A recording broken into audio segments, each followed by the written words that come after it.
Ladies and gentlemen, it's a pleasure for me to stand here on the stage and make some presentation about how a company can become a good employer, because it's the same situation worldwide. We have less people in the world, less qualified people. There's only an exception, that's India and Africa. But in all other countries of the world, we have less people, more or less people in the future. And so we need one very important activity and strategy in terms of HR. We call it employer branding. In the last 100 years of industry, it was very important to have a good brand in the product which we are producing or developing. But up from now, it will change. If we have less qualified people, we need also to be a brand as a good employer. And there I will give you some impression of our company. So I'm a member of the board of Phoenix Contact. It's a company which is developing, producing and selling products, connection technology which is controlling big plants, production plants, power plants and so on. It's a high-tech company. We have more than 12,000 people working for us worldwide, and we are making a turnover approximately 1.6 billion euro. And we are growing very fast. For example, in the year 2010, we hired 2,000 people. In the year 2011, once again, we hired 2,000 people. And you can imagine that is a big challenge to implement these people in the company. To hire them is the first step, but to implement, to make good performing people, that is the challenge. And at the beginning of all, there must be a vision. There must be a vision. We have a vision in terms of HR. That is very important to have a vision. What is our vision of HR, of human resources? The vision is, we are the best employer. And we will estimate it and we will measure it in all these contests. Worldwide there is available to take part in contests. Great Place to Work survey. And there, if we take part in this contest, we want to achieve the places, the Olympic medal, bronze, silver or gold. I prefer gold. That is very important. To have at first, at the beginning, to have a vision. All our trainers which are working for us, for example, in the last year, we trained more than 30,000 people, 13,000 people. And we are using a lot of trainers and coaches. At first, I asked them, what is your vision for your job? And if they say, I didn't make some thoughts about it, I want to be a good trainer. That is not a vision. A vision is very important and will make you strong. I will explain a little bit later. But that is the vision. And we have a philosophy. We have corporate principles, and that means that ethical behavior and company success belong together. Both belong together. Why? An ethical leaded company is long-term more successful than a company which is not oriented in ethical behavior. Why? The people, they feel well treated. They are motivated, and they are not only motivated, they are inspired for a higher performance, and at the end, the company will be successful. That is the very important sequence. That is the very important sequence. You cannot read any idea of, we want to earn money, that is the major target. No, that is the major target. And at the end of the day, you will be successful also in profit and in turnover. Why do I say this? There was made the first time in history a research at the University St. Gallen in Switzerland. They make a survey and they make a research by 300,000 employees of the German-speaking countries, Austria, Switzerland, Germany. And they measured the employee satisfaction. They measured the employee identification and the turnover of the company, the innovation rate, and the profit. And that should be the average. And the companies where the employees they are beyond the average of satisfaction identification has also a low turnover, a low profit. And 300 employees were asked. And the employees, which has a high satisfaction with the company, high identification, they made this result for the company. A higher innovation rate, higher turnover, and higher profit. But the first precondition is the satisfaction of the people. That is the key for the success. That's my message. How can we follow this idea? We are making continuous employee survey every year. I call it the human resource balance sheet. Every company make an economic balance sheet for the economy. Every company have to do it.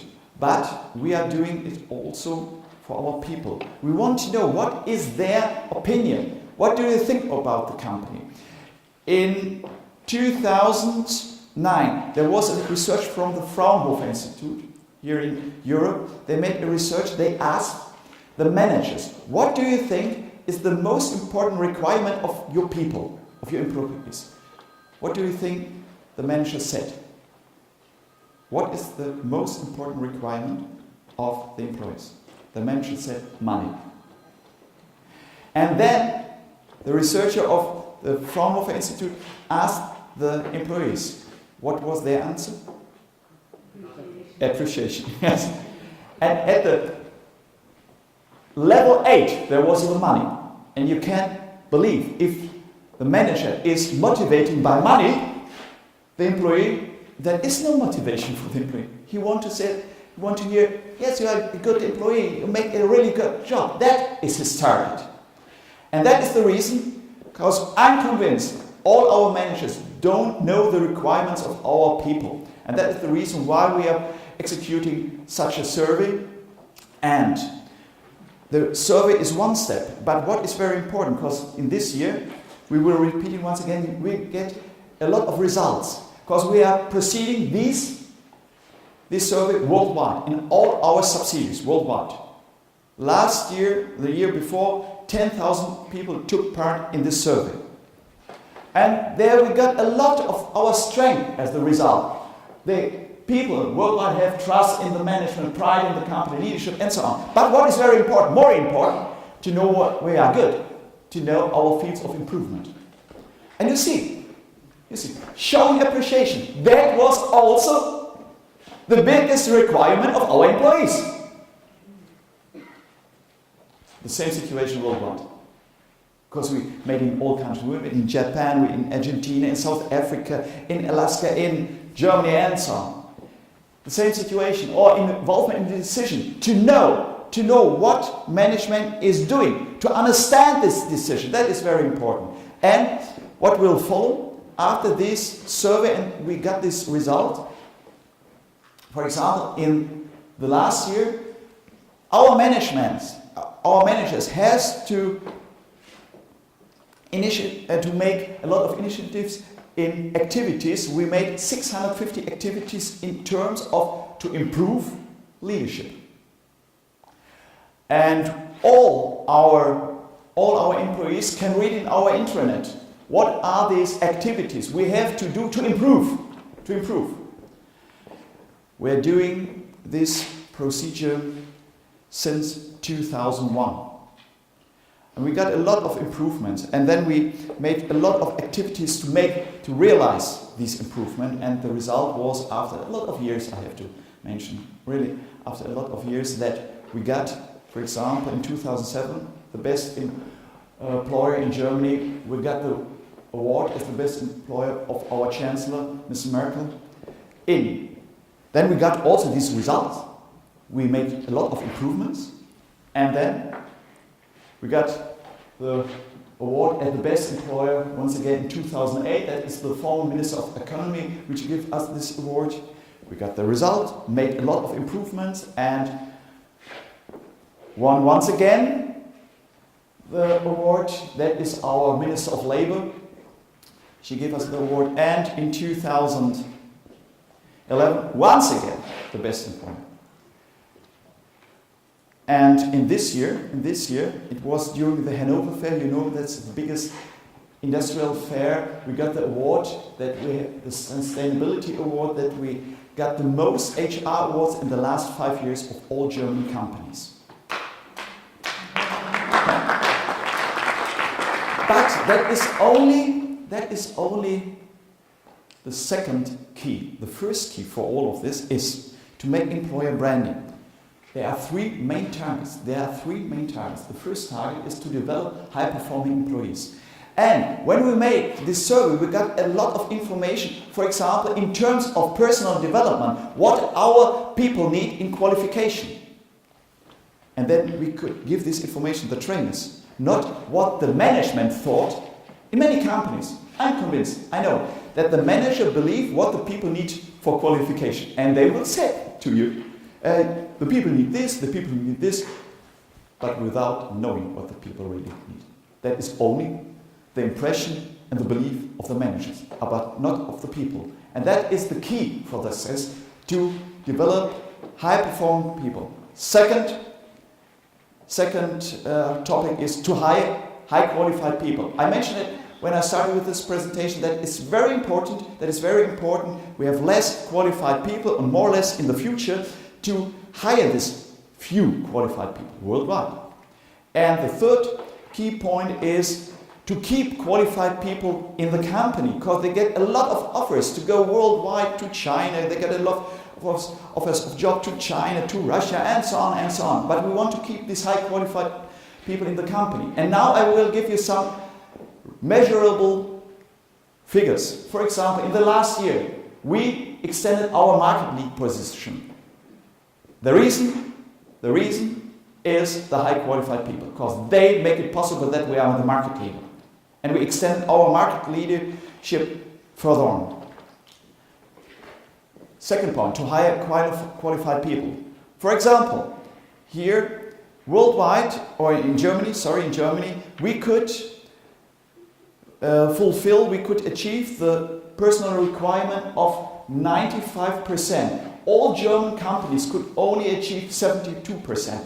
And we are not a well-known company like Mercedes-Benz, like Porsche, like BMW.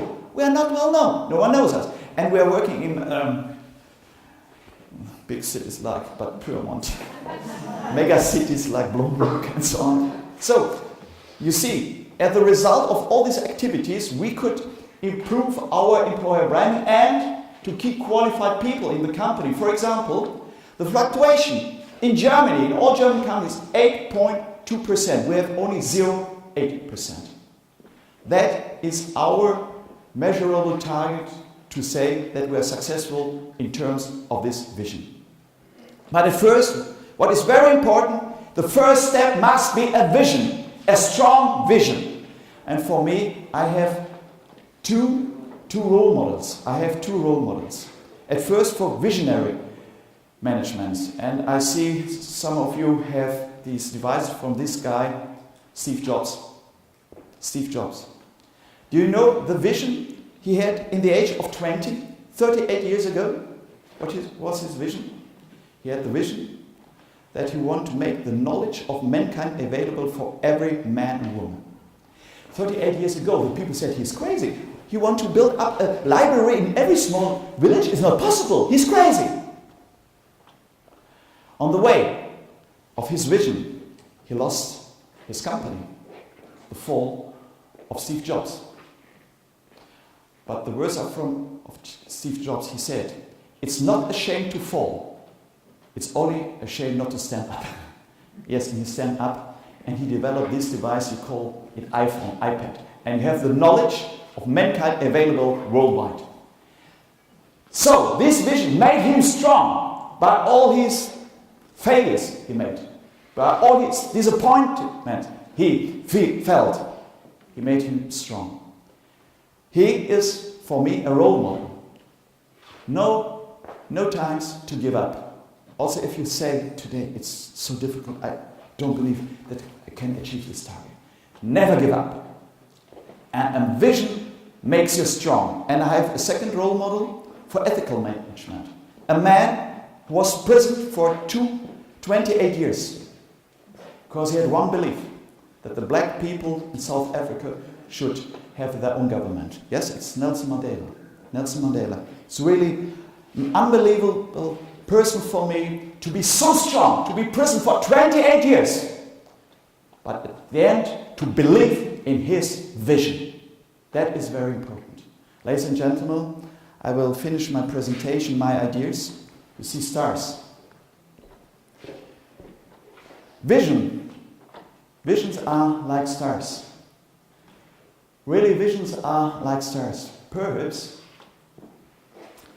we will never reach them, but since thousands of years, they give us the orientation. I would like to give you a small orientation by my presentation. Thank you for your attention.